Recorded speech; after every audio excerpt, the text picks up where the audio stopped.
Welcome to TypeScript FM, the friendly podcast for TypeScript developers where we bring you news, updates, and interviews from the community with plenty of tomfoolery sprinkled in.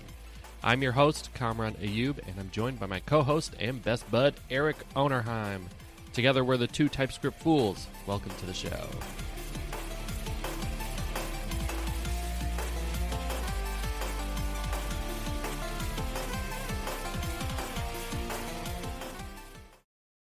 Welcome to the show. Welcome to the show. Hello, hello.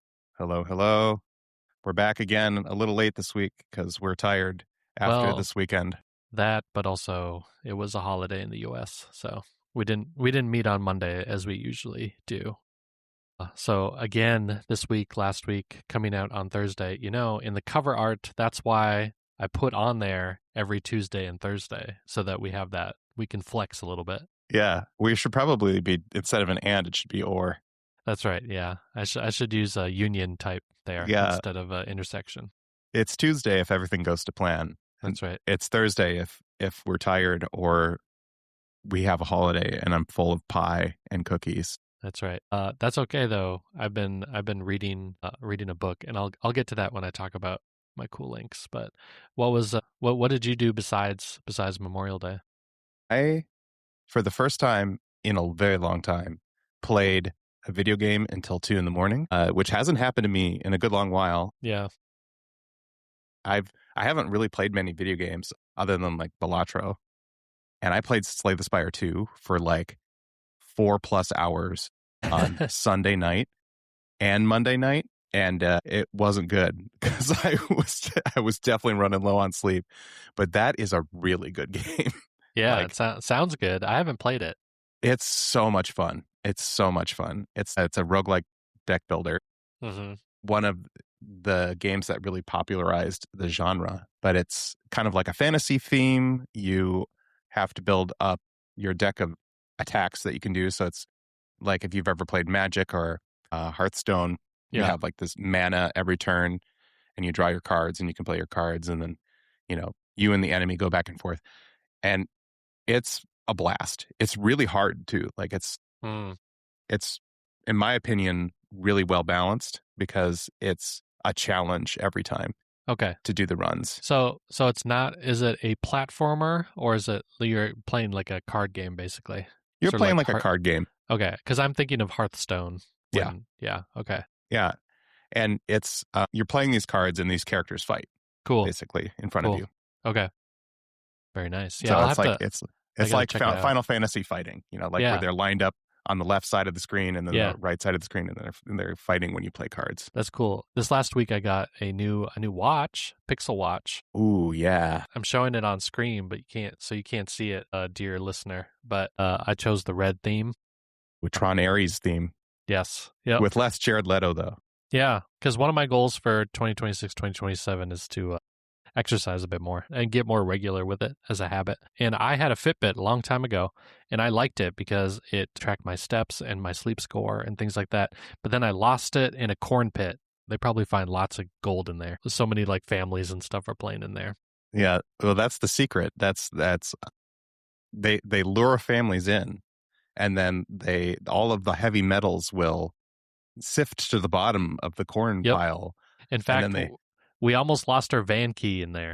Oh no! But we caught it. We caught it though before it got too far down. But yeah, it easily could have been lost in there. So I think that's what happened originally to my Fitbit. So for a long time, I haven't had anything on my wrist, and I typically like watches, but all the watches that I've gotten in the past have broken. So I was like, okay, I'm gonna bite the bullet. I'm gonna spend a little bit of money, and I'm gonna get a smartwatch. And so I did a little bit of research, and so the way that I buy stuff is I buy the most powerful last generation. Is typically how I buy things. You know, I've only buying refurbed stuff now. This was refurbed too. Yeah. Yeah, and it works really well. Looks brand new. If you want insane battery life, I have my Koros watch. Yeah. But it's only a fitness activity watch. So it's only like I only use it for running, but the battery lasts a month. Oh, that's really nice. I think that makes sense. I think that's what you're looking for. That makes total sense. Cool. Well, let's get to the news for the week for May 18th, 2026. Should we start with some Deno news? Let's start with some Deno news. So you probably have heard of OpenClaw, right? Yes. But the agent zoo. Yeah, for people that are not familiar with OpenClaw, it's like it's an agent zoo. That's right. So basically, you give your agent full access to your machine, and it can do whatever it wants. And I think one of the primary things that people use it in now is they put it into like a VM or a container or something, because obviously giving this agent full access to your local machine, probably not a good idea security-wise. So at Deno, they thought, wouldn't it be cool if we could put more guardrails around OpenClaw? So they created something called Claw Patrol, which I thought was really funny. Play on Paw Patrol, perhaps. Yeah. For those in the know, it's a cartoon with like emergency responders as puppies. Yes, my daughter loves Paw Patrol right now. She's in that phase. So anyway, Claw Patrol is an open source security firewall for agents, and it's built by Deno. And so basically, agent traffic routes through a tunnel, and you can write rules that can be evaluated so that it only can touch stuff that you tell it to, which is pretty powerful. So think of Terraform, like you're writing HCL configuration. So you can inspect the network request to say, you can only touch these endpoints and these conditions have to be true. Otherwise, it's going to deny access to it. So this is like a proxy firewall for agents. So it's pretty cool. So it'll be really interesting to see where this goes. But I thought it was pretty cool that they open sourced it. Awesome. In other Deno news, the 2.8 blog post is live. And one thing we didn't underscore that I think is important to underscore is import defer was implemented in this release, which it's the first runtime to do so, which is a TC39 proposal. And this is super useful for trimming startup time when a module is expensive to evaluate, but is rarely used. So this is like the syntax of this would be import defer star as deferred from my deferred module. And what's pretty slick here is it doesn't do anything until that module is like used. Yep. Yeah, so we did cover most of the new features in 2.8. I think, again, the headliner is all the Node.js compatibility fixes. In fact, it is more compatible than Bun, which I don't think you'll find in Bun's marketing material, that fact. But so they did a good job. So it's pretty exciting to see them come so close to getting one-to-one in Node compatibility. But you can definitely check out the blog post for all the full details and rundown for everything that's new. Yeah. Also in news, Google I/O happened, and the consensus was people weren't very impressed. I can give you the synopsis. It was mostly AI stuff. Yes. Yeah. And not a whole lot of interesting things for developers unless you're really into AI stuff. I guess maybe the things that we've already talked about that they did highlight was HTML and Canvas. Angular 22 is not released yet. They announced it will be coming sometime in Q3. And then that seemed like the big headlines other than AI stuff. Yeah. So I linked to the Chrome developer blog because it does have the 15 updates. So obviously the first whole thing is AI agents. The one thing I do want to call out is we had talked about WebMCP. I do think that this is interesting. Looks like my alma mater, Target, will be implementing WebMCP, so I'm kind of interested to see that. And I think it's interesting from the perspective of being able to use some of these tools to interact with websites in an easier way than it is right now, where agents have to like pretend to be a mouse. Like it has to do like input and keyboard input and stuff like that and mouse input.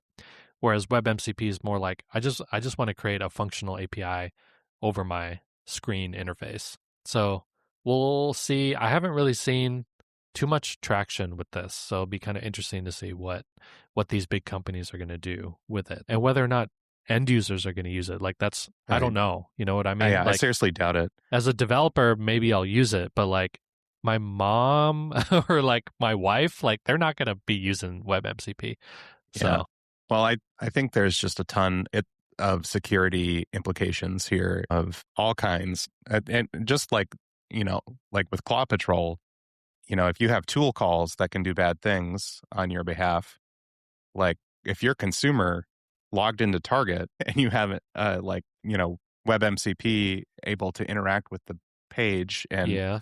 make purchases. I'm not saying that that's what they would do, but like you could imagine a world where that's bad. Yes. Yep, for sure. So let's skip all the AI stuff and talk a little bit about some of the other updates. So you already mentioned they already have here the HTML and Canvas. They do have the soft navigations API, and we did talk about this. That's coming into a Chrome release, but this is a way to measure like single page application navigations in Web Vitals, which is really nice. We also talked about the declarative partial updates, I think in the last episode, but I had that as a cool link. But now this is part of some primitives that they're bringing to the platform. So that's coming out soon. That's a way to do out of order HTML streaming, which is pretty cool. So it could replace a lot of the framework code that like injects templates into the page and does async loading and things like that. The other thing that they talked about is modernized authentication with immediate UI mode. Do you know what that is? I haven't seen this yet. So the idea behind this is it's kind of the worst to log in with sites across, like if you're in Chrome, it's kind of the worst. So like, for example, if you have like passkeys saved in different passkey providers. So like if you're a user and enjoyer of passkeys, which are good, but oftentimes you need to understand how they work in order to effectively use them securely. But anyway, if you are in this world where you're using passkeys in different providers like Windows Hello, or you're on iOS devices or whatever you're using for your management there, passkeys kind of suck to interact with. And then also if you have like you've saved passwords in the browser. So the idea behind this is they've added a way for you as a developer to surface this web authn, like authentication, in a kind of a first party way that looks nice. Yeah. So like if you look at their demo, you can see like, oh, you want to sign into this page, there's a whole like modal that pops up and you can just sign in through like a browser prompt. So that is, I think what they mean by immediate mode is there's this whole like immediate modal that takes over your screen and says, hey, Google understands that you have a passkey for this website and you can log in, versus like everyone's bespoke implementation. Yeah, this is like native UI to sign in, which is kind of cool inside the browser. But again, it's only Chromium specific, or even Chrome specific. I don't think this is I don't think this is gonna be in Edge. I'm not sure. They do have a link to polyfill to help smooth that over. So if you were like, and I'll add that to the show notes. If you were like, oh, well, I can't use this, but if you take a look at the WebAuth and polyfills, you might be able to make use of this. Yeah, that's cool. Okay. Moving on to from Google to Firefox. Firefox 151 did ship this past week. Remember that I talked about the Web Serial API? So Firefox 151 shipped it. So you can connect to 3D printers and other things that might connect over USB but appear as like a serial device using the Web Serial API. So that's pretty neat. The other thing that Firefox added, it already supported container queries, but now you can also do container style queries, allowing styles to be applied to an element based on the computed values of its container's custom properties. I've not really had a use case, even for like container queries in general, but like container style queries especially. So I'm kind of interested to see like where this is being used. I would guess that it's useful for design systems, which I haven't really had a chance to work on lately. But yeah, that's exactly I think where it would be useful. Like right now, I'm stuck in the past. Like I'm doing media query type stuff, and then the whole page responds to like that with different styles. And I think with this, you can have like more granular per like component level, per like section level responses that are more scoped to the thing versus like that whole page. Yeah. There's some other features that caught your eye?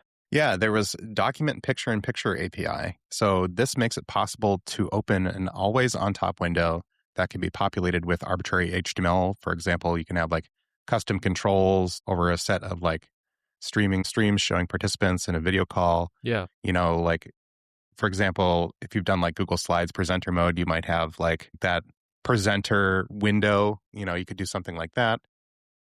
Yeah, that's neat. In earlier picture-in-picture, it only worked for the video tag, and now it's arbitrary HTML. I've used the picture-in-picture before when I'm like watching YouTube videos. Like it can pop up. Great. It can pop up while you're browsing other stuff. Yeah, that way you can have, instead of like needing third screen to have third screen content going, you can have a picture-in-picture as your third screen on your one screen or two screen setup. Yeah, that's right. For those in the know, third screen content is stuff that you put up that you deliberately don't really look at. It's more like ambiance. Ambiance. Yep, love it.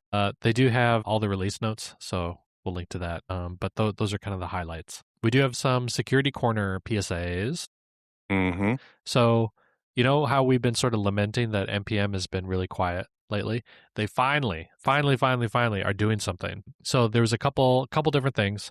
First of all, quick tip. I didn't realize this because they're not very vocal with some of their updates that they made. There is a minimum release age config setting that was introduced in NPM 11.10 and above. Mm-hmm. So I have a Bleet that has the code snippet, but you can do like npm config set global. I think it's min release age or something like that. And it's in days. So I set mine to like 6 days, I think. Yeah. But you can set that globally now, or you can set it on a per project basis. And apparently Dependabot does respect it if you do put it in your npm-rc. So you probably want that. You probably also want the allow scripts equals false config setting so that you're disabling scripts. Now, part of this update is that npm does have a PR and an issue out for a breaking change to disable lifecycle scripts, finally. Mm-hmm. But it's not merged yet as far as I know. So it's planned but not in there yet. And then because of the mini shy halud stuff, npm did invalidate all the granular access tokens. So if you're a maintainer, you probably already know this, but your access tokens were revoked. So you have to make new ones. Mm-hmm. But that's only just a band-aid because as soon as the worm infects another repo, it can go and get more tokens, right? Yeah, I think the theory here is they're declaring token bankruptcy. Yeah. Auth token bankruptcy. The attack has been so successful that it's unclear how many people have been compromised and how many tokens have been compromised. It's so widespread that it's just better to eject all tokens and start with a clean slate from now on. I agree it is a band-aid, but it's like, okay, well, we got to stop the hemorrhaging of blood. Yep. So all tokens are they're hereby invalidated. Bummer, but also it makes sense. Yes. Okay. Then the other thing that they snuck in, which is important for maintainers, if you have a library, this means you, Eric. Yes. They have put into public preview staged publishing. Yay. What that means is that you can do npm stage publish of your package, and it goes into a staging pipeline. That means that it's not visible to people yet, and it requires a multi-factor authentication approval from one of the maintainers to actually publish it. And this is what we really, really, really need. And the fact that they have not like marketed this or like been like, hey, like here we're shouting on X, hey, we got this thing, you guys should all be using it. They're not doing that. It was like buried in an article that I read from Socket that this is even available. But someone else, one of the maintainers of E18E, which is that environment performance initiative, they said this is the most secure way now to publish npm packages.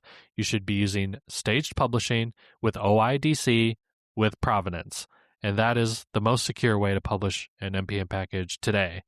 And that's what every maintainer needs to be doing right now. So if you're not in the staged public preview, you probably want to sign up for it.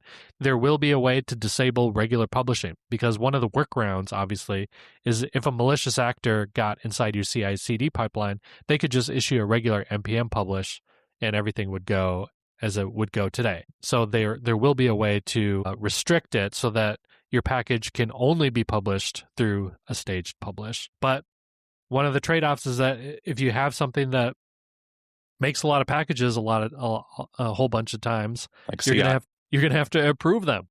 Yep. So I think as a maintainer, it's gonna be like making sure that you're paying attention and like also not getting stuck with like signal to noise ratio. Like, oh, I'm just gonna approve everything that I see without actually looking at it. I think that's one of the downsides. Yeah. You get to like yet another yet another approval. Yeah. So certainly this will help with like main releases. And I have a workflow that publishes to like the next tag on merge so that we can test the latest bits as an npm package. But I'm planning on the frequency of commits is like maybe once a day. Yeah. So it's at a level where I can handle that approval. Yeah. And you can, if I'm not mistaken, you can also delegate approval to like a trusted group. So if you needed it to have a greater workflow, a greater throughput for your workflow, you could maybe look at something like that. But yeah. Well, just remember that each additional user that can approve is also a vector for compromise too. Sure is. Yep. Okay, so npm was not the only registry or thing in the spotlight this last week. You saw something in PHP ecosystem that was compromised. Yeah. So Laravel Leung, which is a popular third party, it's not even though the name suggests it's first party, it is not. It's a third party set of packages, but it's Laravel Leung-Lang has been compromised. So if you were using the Laravel Leung /Lang /Lang HTTP statuses, attributes, actions, you were got. And so you need to go take a look at this article from Socket on what you need to do to get yourself right with God. So if you're a Laravel user, which a lot of people are because it's a very popular framework, and then if you're using this Laravel Leung, which I believe this was for localization. I'm not a Laravel user, clearly. So these affected packages are not a part of the official framework. Third-party localization packages are used by Laravel applications. However, applications that installed compromised versions may have executed the backdoor automatically when Composer's autoloader runs. Bummer, dude. So yeah, take a look. And this package, the affected versions were, let's see, hold on. That's a lot of versions. Okay. I'm not going to list them all out. So you should go look. It's a ton. So it's basically all of the main release lines. So beware. Bummer. We do have a couple library watches. Actually, one is a correction. In the last episode, we featured mediabunny, and I incorrectly assumed that it used a ffmpeg behind the scenes, but it doesn't. So there's a couple cool things about mediabunny. First of all, they have a client-only package, runs just in the browser, and lets you do encoding, decoding of audio and video media. So the client-side mediabunny library, 100% implemented in TypeScript, 0 dependencies. Okay, so it runs in your browser. There is a server extension, which is the docs that I was reading as we were talking about the library watch. That is using Node.AV, and Node.AV is ffmpeg bindings for Node.js, but it hides that complexity with an easier-to-use API. And that's only if you're going to be using mediabunny on the server. You can use that extension. So that's where I got confused, because I thought mediabunny only ran on the server, and it doesn't. By default, it just runs in your browser, which is, I think, even cooler than I originally thought. So definitely go check out mediabunny if you need to do any media encoding. Next up, this one I saw on Reddit. If you're familiar with JSBin, it's just a simple way to like open up a UI and start writing some JavaScript code and having it execute in like a playground and then being able to share it. Well, someone's done the same exact thing for TypeScript called TSBin. So if you go to tsbin.com, it'll give you a little UI with a counter by default, and you can click the counter and you can see the console logs. You can see the preview. Pretty cool. Yeah, this is really slick. This is like if you took the TypeScript playground and you gave it a little extra juice so that you could actually add like HTML, CSS in there to do a little bit more than just run the compiled JavaScript. So this is pretty slick. Okay, so I just saved a project and I just sent it to Eric. Dun, dun. It says loading project, so that gives me some inkling that it's doing something. Although it's loading project for a good long while, so maybe it's only for you. I think it's only for me, and it must be for my like local browser, because I opened it up into a private window and it just hangs on loading project, so it probably is not meant to like be shared anonymously with people. But you can export and it'll give you a downloadable, shareable thing that you can send to somebody. So I would say, at least for right now, unless this changes, TypeScript Playground makes it a lot easier to like share it with somebody else. And TSBin is really nice for being able to do the HTML, CSS, TypeScript files as like a more sophisticated sort of preview environment to build something, but not as like heavy as like Code Sandbox.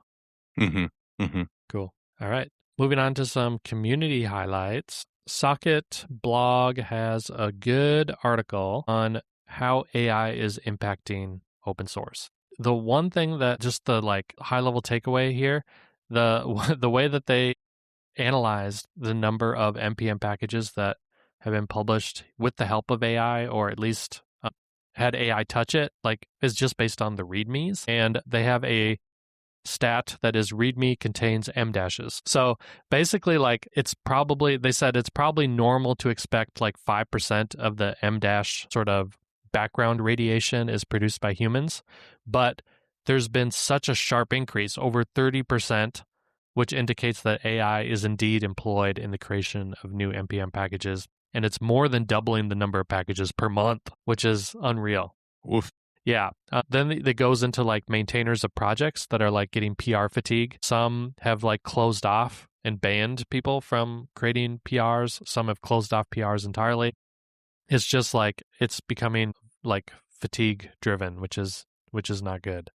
And then they also go into like the software supply chain as a black box. One of the interesting things that they call out is that there seems to be a trend of less humans searching for things and downloading, but still an increase in downloads, which would imply that AI agents and stuff like that are downloading more open source packages, and that's on the rise versus like actual humans downloading stuff and researching stuff. Well, that makes me nervous in another way, where that, like we talked about this before, but like you could use that as another supply chain attack. Yes. Yep. Attack the agent. That's right. And so this is probably playing into some of their analysis for their product, right? But one of the things that they sort of conclude with is like, the result is that AI is now primarily in control of software supply chains. There are other fields disrupted by AI, such as image generation or the production of music, but software is uniquely impacted. AI is now driving both the production and consumption of open source software.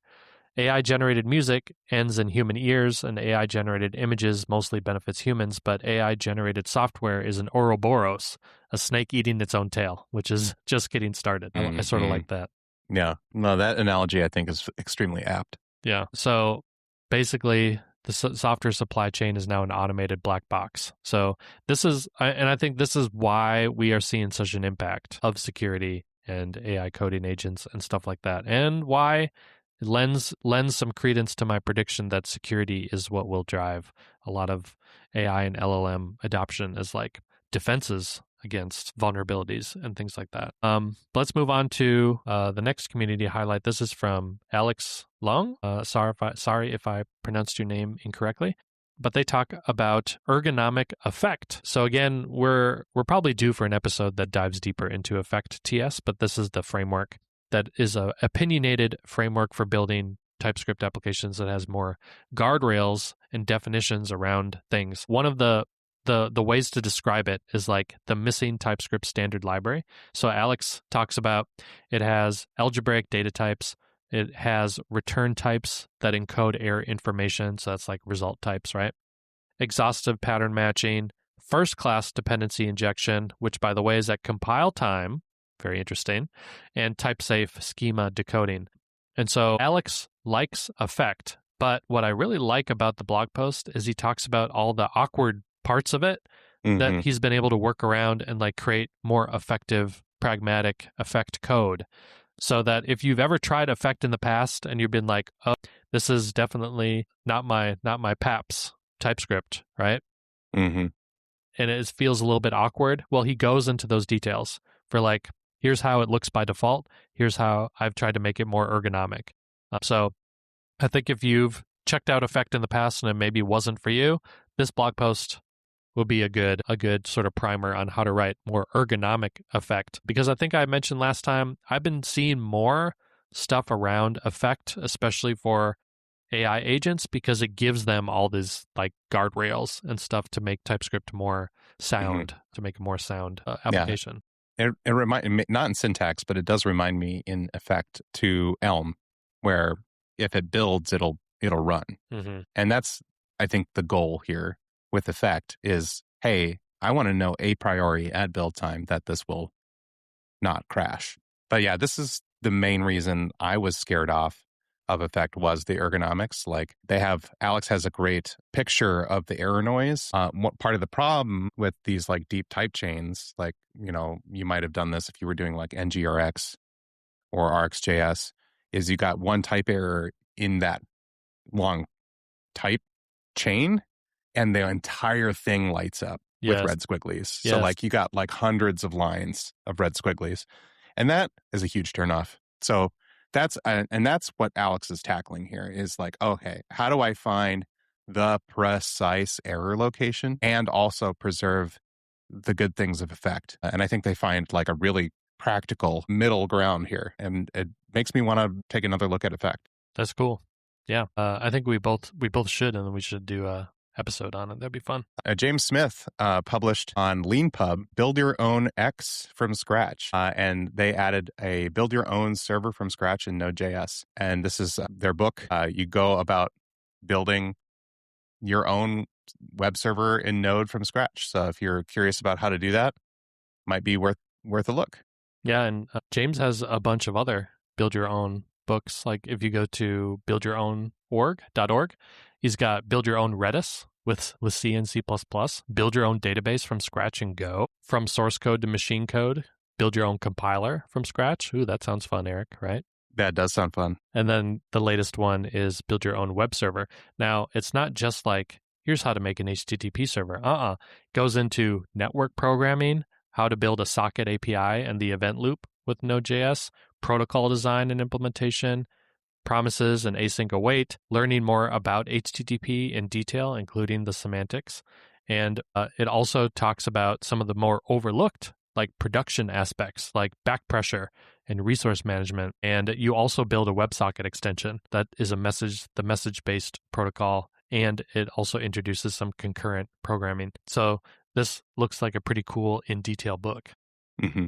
Yeah, definitely want to check that out. Nice. All right. And I think we have a Bleet of the week that came across my Blue Sky feed. This is from Gwen.works. And they say, today I learned that TypeScript.dev redirects to CoffeeScript, LMAO. I think that's pretty awesome. funny. Yeah. That's great. Wonder whose joke that was, but that's a good play. They're paying for the domain for the joke. Yep. I love it. Cool. Did you have some cool links you wanted to share? Yeah. I have a cool link for my weebs out there. This person built their own witch hat Atelier. I can never say it. Atelier. Witch hat. Atelier? Atelier. That's right. That's how you say it. I can never. I've literally watched this and I can't say it. So, but they built their own magic system simulator in Canvas to take the fictional magic system of this anime, and you can draw magic circles and like produce like a graphical effect. And I thought that was really cool. And they used a couple different like image techniques to do it. Like, hey, like analyzing strokes, using flood fill to detect whether or not a circle is closed or not, which I thought was a really interesting way to do it. That's not that wouldn't have been my first thing to think of, but that's a really cool way to do it. How to detect like unique glyphs. It was very interesting. And it was like, it makes me want to come up with my own sorcery diagram way of programming. That's pretty fun. Yeah. I thought it was great. Yeah. I watched that. I really enjoyed it. Yes. So I mentioned at the top of the episode that I've been reading a book, and so I've been reading Brandon Sanderson's Way of Kings or Stormlight Archives series. Book 1 is Way of Kings, and Eric, you were like, "Oh yeah, Brandon is pretty awesome," and I think he reads page turners. And then have you read? So you've read all the Stormlight archive? Nope. Okay. No, I just have a whole ton of his books. Nice. I haven't read any of those ones. Nice. Do you have the Stormlight archives? I don't. I have his. Let's see. Look, I have all of the the Mistborn stuff. Okay. I have all of the. I have the 4 that he did in the pandemic. Okay. And I haven't read any of those yet either. Okay. Cool. That's fun because I don't know too much about Brandon. I just have been recommended this series so many times, and I like fantasy books. The last one, I think I even mentioned this on the podcast a while back. The last series I read was from Joe Abercrombie, and his fantasy books are like action movie, like grimdark, like it is not for kids, not safe for work, type of stuff. But there's just a lot. They're really fun. So they're sort of they're kind of like dark humor, and none of the people in the book are like good, they're all like kind of bad. But you sort of are rooting for some of them and stuff like that. So this is not that. This is pretty different, I would say. But it is still really good. Like it has a very unique kind of lore, and yeah, it's pretty good. So I'm about halfway through. So I'm getting to some of the fun parts. And then the other thing I've been reading is blog posts. There was one that was recommended. It's from nooneshappy.com, which is a fantastic blog name. So the two blog posts that I read from No One's Happy, one was appearing productive in the workplace, and I think this speaks to a lot of what's happening internally to organizations and workers who are like having the top-down sort of MO to like, oh, you got to use AI tools, and then how that's being measured and how that's impacting people, because it's less visible, like what's happening internally, because I don't really have too much visibility into that because I'm not inside of a big organization anymore. And then the other blog post that was really good was the AI bubble, and Ed Zitron has been writing about this for a long time, for like the probably last couple of years, about how there's an AI bubble is going to pop, and the AI economics are terrible, and everything like that. Yeah, I've been watching Mo Bitter or Mo Bitar. Yeah, I apologize, but Mo has been really great. Breath of fresh air about where these things fall flat. Yes, actually, this is a good transition into the Minnesota long goodbye. Like, I think so. Who are the people that me and you personally follow for like AI stuff? Because there's so much slop out there. And I want to emphasize to the listeners of this podcast, when we make our show notes, when we look at these articles and research and stuff, this is any kind of mistake is a human mistake. It's us. Yes. Because we don't, like, I do not have an agent that summarizes all these articles for me, and then, we're not doing that. This is all a human-made podcast. Yep.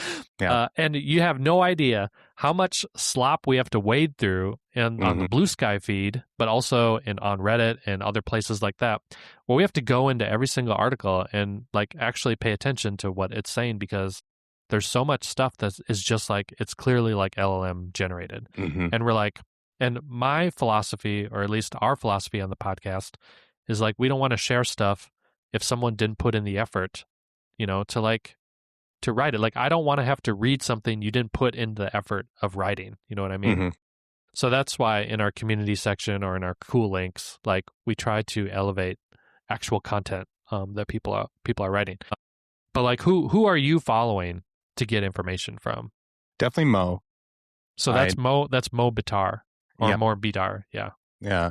And on YouTube. He's great. He's hilarious. I've watched a few of his videos. Yes, yeah, yes. He's fantastic. I've been watching Ed on the level. He's been talking more from like a security lens, because that's his area of expertise. And it's hard to ignore, right? Because that's been kind of in the news cycle, and Mythos being a little more than I think now a lot of people are like, yeah, it was mostly marketing. Mostly marketing. Yep. Mostly marketing. 95% marketing. Yeah. So like the, big if true, right? Grain of salt. And then, a lot of people are watching Prime. Primogen. Mm-hmm. And that's certainly more spicier takes. And I probably agree with Prime on like a coin flip on certain topics, but I tend to find myself mostly aligning with the pragmatism he shows against LLMs, where there are things you can delegate, absolutely, but the thing you can't delegate is thinking. Right. Thinking and judgment. Yes. Thinking and judgment and taste and are taste. Yep. all in the realm of the human. And in fact, distinctly human. I think if you delegate any kind of like strategy, thought, or tactics to an LLM, you will be sorely disappointed. Yeah, and you may not realize it right away. Yeah, because literally, I keep bringing this back every time we have this discussion at work, is to understand what they actually are is statistics prediction engines.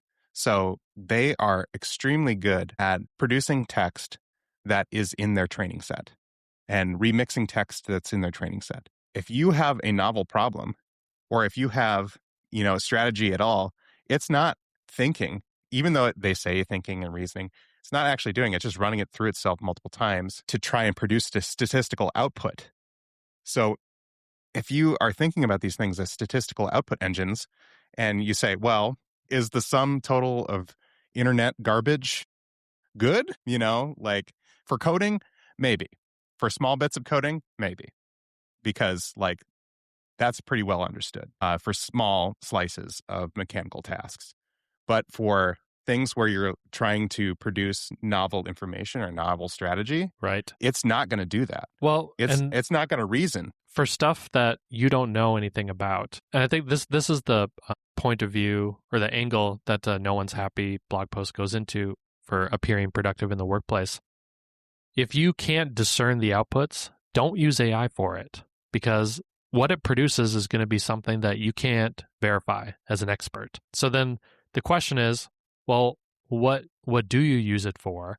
And I like that the way they describe this, they say, what discipline looks like in this environment is almost embarrassingly old-fashioned and might seem very obvious to most of you until you try to avoid it. Use the tool where you can verify precisely what it produces.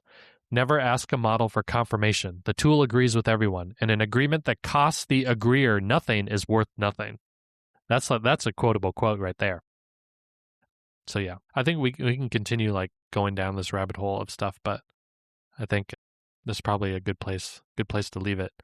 Mm-hmm. Well, we'll see you all next week. We'll see you next week. Bye-bye. Bye-bye. Hi, everyone. This is Kamran. I just wanted to thank you for listening to the show, and we hope you enjoyed the episode. If you want to see the show notes, you can check your podcast player or go to typescript.fm, where you'll see a list of all the episodes. If you enjoyed the show, tell your friends, and please rate it on Apple Podcasts or Spotify, because that's how the show grows and gets discovered by more people. If you want to suggest news or a project that should be covered, or just want to say hi, email us at feedback@typescript.fm. If you want to follow us on social, we're both active on Blue Sky. I'm at comronicus.com, and Eric is at ericonerheim.com. You can also follow the show directly at typescript.fm.